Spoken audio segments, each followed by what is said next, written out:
Thanks, Mr. President. I wanted to specifically ask about the Dallas shooting and the attacker there. Now that we know more about the man who we believe did those crimes, I'm wondering if you could help us understand how you describe his motives.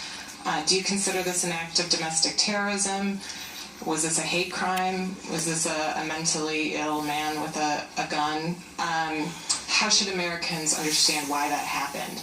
And then also on the issue of political division and looking for solutions, there have been some critics who noted that you immediately mentioned your call for gun control soon after the attacks. Do you think that in any way encourages or ensures that people retreat to their corners as they think about this?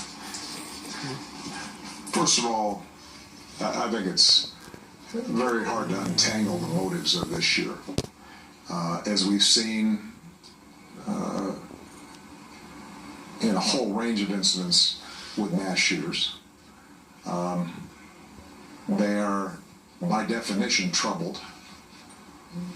By definition, if you shoot people who pose no threat to you, strangers, you have a troubled mind. What triggers that, what feeds it, what sets it off, I'll leave that to psychologists and people who study these kinds of incidents. What I can say is that although he may have used as an excuse his anger about previous incidents, as has been indicated at least in the press, and as Chief Brown, I think, indicated.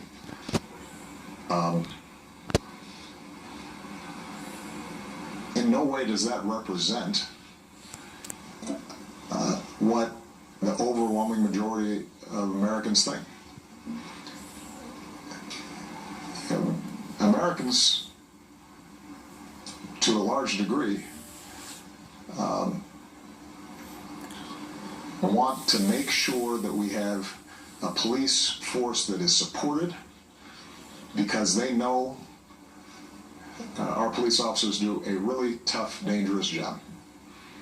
And witness the professionalism of our Dallas police officers as they were being shot at. The fact that they helped to clear the area, they helped to get the fallen and the injured out of there. They were able to isolate the suspect, and that you didn't have other casualties as a consequence of the police shooting back.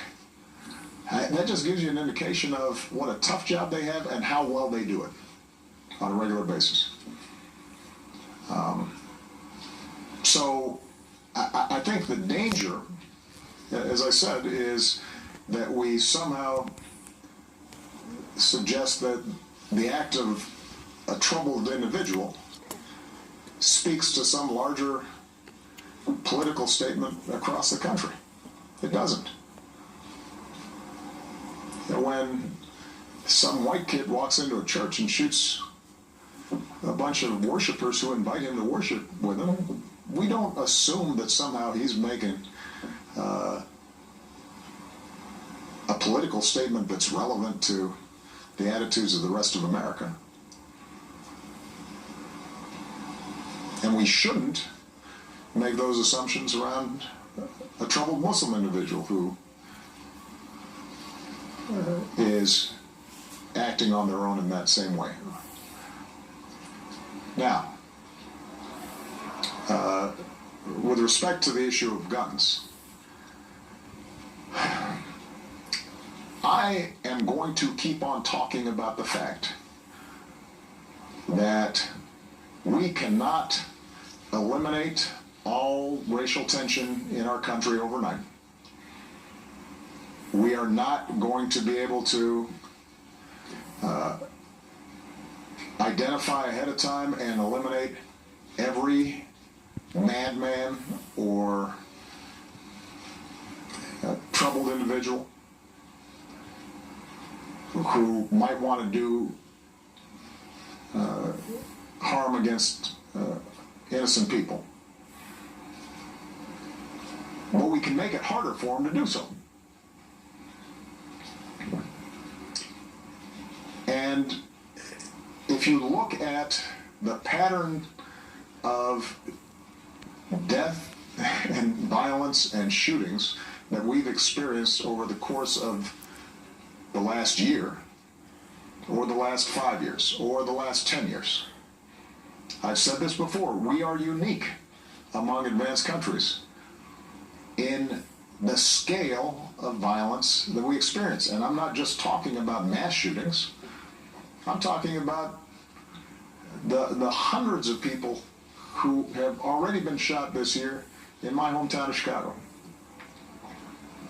President, what about the other terrorist attacks that were done by bombs Now, we may not see and that other kinds of weapons? issue as connected to what happened in Dallas, but How's eliminating guns going to stop part those? of what's creating tensions between communities and the police is the fact that police have a really difficult time